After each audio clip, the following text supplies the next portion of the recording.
Datuk Yang di-Pertua, daripada awal lagi saya menyebut bahawa peristihan darurat ialah untuk menyelamatkan Perdana Menteri, bukan untuk menangani COVID. Ternyata hujah itu betul sekarang, di mana sebelum darurat 6,000 paling tinggi sehari, selepas darurat 17,000 sehari. Artinya peristihan darurat sia-sia. Yang untung Tan Sri Mahyudin kerana dia selamat lagi sampai sekarang. Memang bila beberapa orang di kalangan rakan mereka lompat atau tidak mengisytiharkan sokongan, maka cepat-cepat Perdana Menteri yang mengetuai kabinet menghadap Yang di-Pertuan Agong untuk memohon darurat. Darurat ini darurat menyelamatkan Perdana Menteri, bukan menyelamatkan rakyat. Sebenarnya tak perlu darurat untuk kita hadapi masalah COVID ini. Kita ada NADMA, iaitu National Disaster Management Agency. Di situ boleh dikerahkan tentera, polis, APNM, bomba, tanpa perlu peristiharan darurat. Bila kita kata darurat untuk selamatkan Perdana Menteri, orang tak percaya. Hari ini darurat ditarik senyap-senyap. Sebab kalau diundi, saya berkeyakinan pihak kerajaan akan kalah. Sebab itu ditarik secara diam-diam. Inilah yang kita lihat apa yang berlaku sekarang ini. Kita lihat bila darurat diasiharkan, melainkan kalau benar-benar perlu, seperti selepas 13 Mei. Kita tahu itu amatlah penting. Bahkan darurat di Kelantan dahulu pun dipertikai, sehingga menteri dalam kerajaan letak jawatan dan menjadi pembangkang. Datuk Asri Haji Muda dan rakan-rakannya. Darurat kali ini darurat yang langsung tidak perlu. Darurat hal keselamatan, hal kesihatan. Tapi seolah-olah Malaysia dilanda dengan satu bencana yang hebat. Sekarang, bila sudah melebihi 1 juta, dan kita boleh hadiahlah piala kepada Perdana Menteri, selepas darurat angka telah sampai 1 juta. Bukan kita gembira dengan angka ini. Hari-hari sahabat saya meninggal dunia ataupun berada dalam stage 4. Kami Ketua Pemuda Pakatan Harapan sekarang stage 4 di Melaka. Dan lain-lain lagi, mereka sedang menderita. Ya Muhammad minta pakai mask walaupun tengah berbahas. Saya patuh, Datuk. Datuk suruh apa pun saya patuh. Asalkan bagi masa panjang. Saya yang suruh. Dia ada niat dengan speaker tu. Abang Mat, bukan saya yang cakap. Ada orang kat bawah cakap. Masih tanah cakap. Kalau speaker ada niat, apa salahnya? Selamat pengantin baru. Bila diisytiharkan darurat dalam keadaan tidak penting, apa pandangan penganalisa ekonomi? Kalau pembangkang kata kerajaan ini kerajaan gagal, tak ada masalah. Pembangkang bila pun tak sokong kerajaan. Kalau pula kami merintah dulu, pembangkang kata kerajaan yang tak berjaya, tak apa. Tapi bila belum mengatakan kerajaan Malaysia sedang gagal dan menuju kegagalan, Menteri Keuangan kena jawab lah ini, sebab beliau yang layak jawab, yang tahu hal ekonomi. Bila berita ini tersebar di seluruh dunia, bagaimana sikap para pelabur terhadap Malaysia sekarang ini? Bila mereka melihat negara lain semakin pulih, walaupun di Amerika Syarikat kematian mereka lebih daripada 500,000 juta, dan tetapi setelah divaksinkan sekarang kematian peratusnya menurun.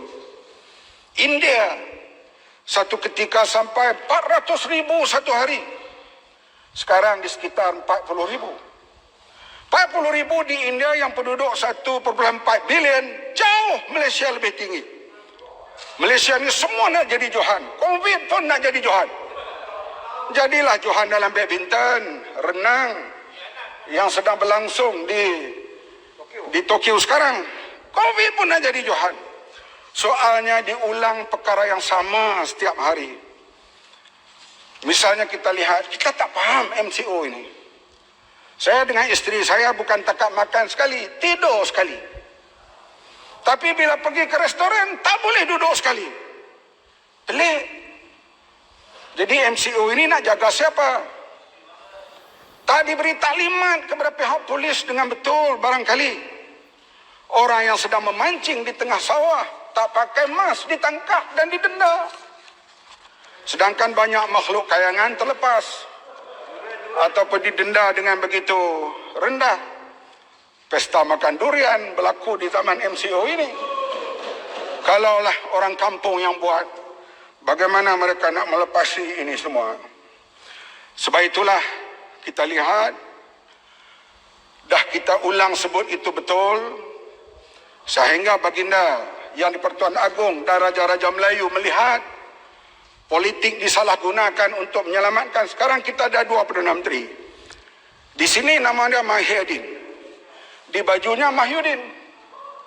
Kita ada 2 Perdana Menteri sekarang ini. Jadi kita lihat dalam keadaan ini, daripada pihak pemerintah atau pembangkang, dalam hal menghadapi penyakit ini, biarlah kita bersatu. Biarlah kita bincang secara yang betul bagaimana MCO nak dibuat. Singapura sekarang telah mengisytiharkan endemik.